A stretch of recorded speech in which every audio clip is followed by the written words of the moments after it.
여러분들은 만약 돌아올 수 없는 과거로의 여행을 할 수 있다면 과연 시간 이동을 하시겠습니까? 오늘의 주제는 터미네이터 시리즈의 뇌피셜 시간을 한번 가져볼 건데요. 오늘의 주제는 카일이 과거로의 이동을 결심한 이유에 대해 뇌피셜을 얹어 예상해 보겠습니다. 해당 영화는 터미네이터 1, 미래의 전쟁의 시작, 제네시스의 스포일러가 포함되어 있으니 아직 감상하지 못한 분들은 뒤로 가기를 눌러주시기 바랍니다. 우선 카일이라는 캐릭터에 대해 알아보겠습니다. 카일은 터미네이터 미래전쟁의 시작편에서 벙어리 소녀인 스타와 함께 LA 근처 폐허에서 생존하고 있던 10대 청년이었습니다. 작중에서 카일은 스카이넷에 잡혀가다가 존 코너에 의해 구출되어 존의 부하가 되어 정식으로 저항군이 됩니다. 작중 원본 스크립트에 의하면 카일은 존에게 유품으로 자신의 어머니인 사라의 사진을 받게 됩니다. 아마 카일은 그 사진을 받고 존이 자신에게 이 사진을 왜 줬을까에 대해 의문을 가졌을 것이고 자연스레 그 사진 인물에게 관심을 가지게 됐을 겁니다.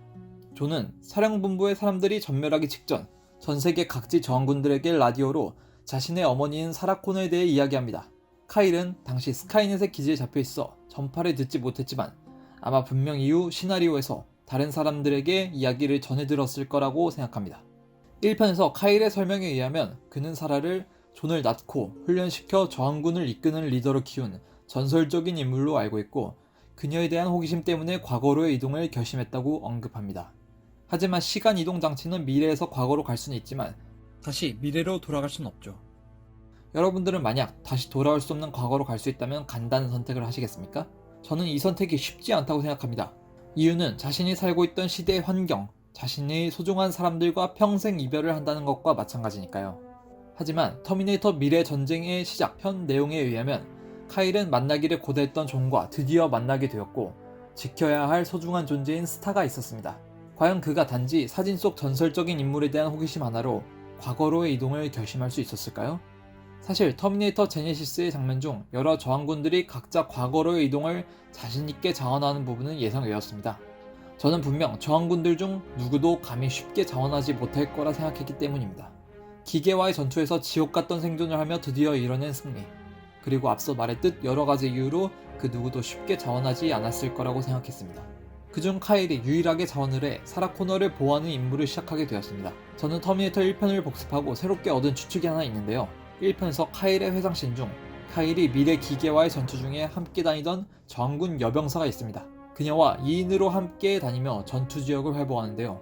안타깝게도 이 여병사는 폭탄을 던지던 중 기계에 의해 참혹하게 살해당합니다. 이 회상씬이 단순히 악몽인지 아니면 카일의 실제 회상인지는 알 수 없으나 만약에 실제 회상이라면 살해당한 이 여자는 카일과 함께 다니던 스타일 거라고 생각합니다. 아마 터미네이터 미래전쟁의 시리즈가 계속 제작되었다면 해당 장면은 아마 5, 6편 중에서 더 긴 시퀀스로 재현됐을 거라고 생각합니다. 해당 장면에서 스타가 살해당한 것이 사실이라면 카일은 더 이상 지켜야 할 존재가 없어지고 미래의 전쟁이 종결되어도 더 이상 삶의 의미를 가질 수 없게 됩니다. 그 이유로 인해 카일은 과거로의 이동을 결심한 것이 아닐까요? 터미네이터 1편의 사라와 카일의 대화를 들어보면 카일은 과거에 특별한 사람이 없었다, 아무도 라는 말을 하는데 그것은 앞서 제가 언급했던 이야기의 가능성을 더 입증시켜준 이야기가 아닐까 생각이 듭니다.